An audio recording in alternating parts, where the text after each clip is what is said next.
Hi friends, welcome to my channel. Friends, ఈ రోజు నేను మీకు ఒక మొక్క చూపిస్తాను.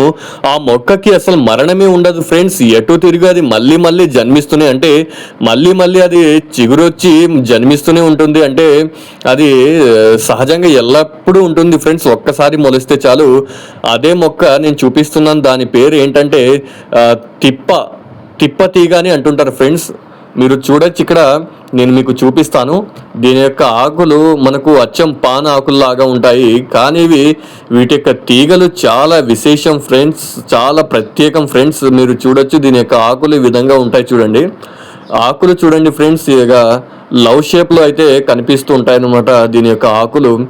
దీని యొక్క విషయం మీరు తెలుసుకుంటే చాలా ఆశ్చర్యపోతారు ఫ్రెండ్స్. నేను చెప్తాను ఇది ఎలా మరీ తిరిగి బ్రతుకుతుంది అనేటువంటిది మీకు చెప్తాను. దీని యొక్క రూట్ మనం కట్ చేసినప్పుడు అది దాని యొక్క ఏదో ఒక చివరి భాగంలో నుంచి సన్నని తీగలను ఉత్పత్తి చేస్తుంది ఫ్రెండ్స్.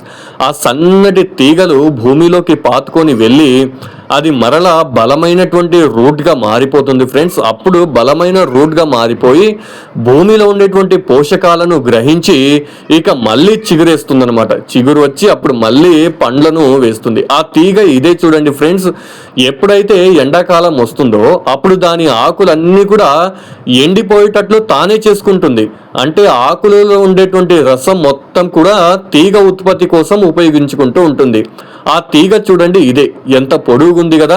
ఇది అచ్చం దారం లాగా మీకు కనిపిస్తూ ఉండొచ్చు, కానీ ఇది ఒక సజీవ తీగ ఫ్రెండ్స్. మీకు చూపిస్తాను చివరి భాగం మరియు దీని యొక్క మొదలు భాగం కూడా మీకు చూపించడానికైతే ప్రయత్నం చేస్తాను. చూడండి, ఇదైతే మొదలు భాగం అన్నమాట.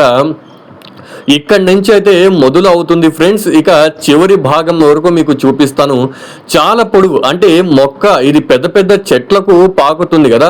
పెద్ద చెట్ల నుంచి కిందకు దిగడానికి ఎంత పెద్ద తీగనైనా ఉత్పత్తి చేస్తుంది. భూమిలో దిగేంత వరకు అయితే ఇది ఉత్పత్తి చేస్తుంది. ఇదైతే చివరి భాగం అన్నమాట. ఇది భూమిలో దిగలేదు కాబట్టి మనకి ఇంకా పచ్చగా కనిపిస్తుంది. ఇది ఒక్కసారి భూమిలోకి దిగిపోయి వర్షం పడిందంటే బలంగా మారిపోయి ఇది కూడా ఒక కాండంగా మారిపోతుంది ఫ్రెండ్స్. కాండంగా మారిపోయి ఇక దాని యొక్క వేరు కేశాల నుంచి పోషకాలను గ్రహించి ఇక ఆకులకి, కాండాలకి, పండ్లకి మొత్తానికి కూడా పోషకాలు, నీటిని సరఫరా చేస్తూ ఉంటుంది. మీరు చూడొచ్చు, ఈ విధంగా బలంగా మారిపోతుంది ఫ్రెండ్స్ తీగ అయితే. ఇక్కడ మీరు చూడండి, ఇలా మొదలవుతుంది. ఇక్కడ చూడండి, ఇలా మొదలవుతుంది అనమాట. ఇలా మొదలై ఇది ఆల్రెడీ బలంగా మారిపోయినటువంటి తీగ. మీకు ముందు చూపించాను కదా, ఆ సన్న తీగ ఇలా బలంగా మారుతుంది. ఇది మీకు చూపించడానికి నేను కట్ చేసుకొని వచ్చానన్నమాట. ఇది భూమిలోకి పాతుకొని పోయి ఉండేది. ఇది అలా పాతుకొని పోయిన తర్వాత ఇలాంటి పచ్చటి ఆకులను అయితే అది మళ్ళీ చిగురేస్తుంది అనమాట.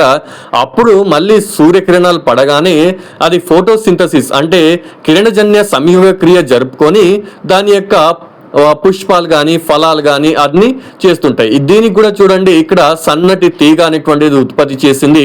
ఇది భూమిలోకి వెళ్ళి అది పోషకాలను గ్రహించి పైన ఆకులను అయితే ఇక్కడ చిగురు వేసింది. చూడండి ఫ్రెండ్స్, ఎప్పుడైతే చిగురు వేస్తుందో అది మళ్ళీ దాని యొక్క ప్రక్రియ కొనసాగుతుంది. దాని యొక్క జీవనం మరలా కొనసాగుతుంది అనమాట. ఇంత అద్భుతం చూడండి ఫ్రెండ్స్, మన ప్రకృతిలోనే ఇంత అద్భుతాలు దాగి ఉన్నాయి. ఇంకా ఎన్నెన్నో అద్భుతాలు మీకు చూపిస్తాను ఫ్రెండ్స్. మన ఛానల్ని లైక్ చేయండి, మన ఛానల్ని సబ్స్క్రైబ్ చేసుకొని పెట్టుకోండి. ఇలాంటి అనేక విషయాలు నేను మీకు తెలియపరుస్తూ ఉంటాను. ఈ విషయం నాకు ఎవరు చెప్పలేదు ఫ్రెండ్స్. నా అంతక నేనే ప్రకృతిని పరిశీలించి తెలుసుకున్నాను అనమాట. నా అంతక నేనే పరిశీలించి తెలుసుకున్నాను కాబట్టి నాకు చాలా ఆనందంగా, సంతోషంగా అనిపిస్తుంది ఈ విషయం. మీరు కూడా ఏదైనా ఒక కొత్త విషయం తెలుసుకొని ఉండుంటే కామెంట్ చేయండి.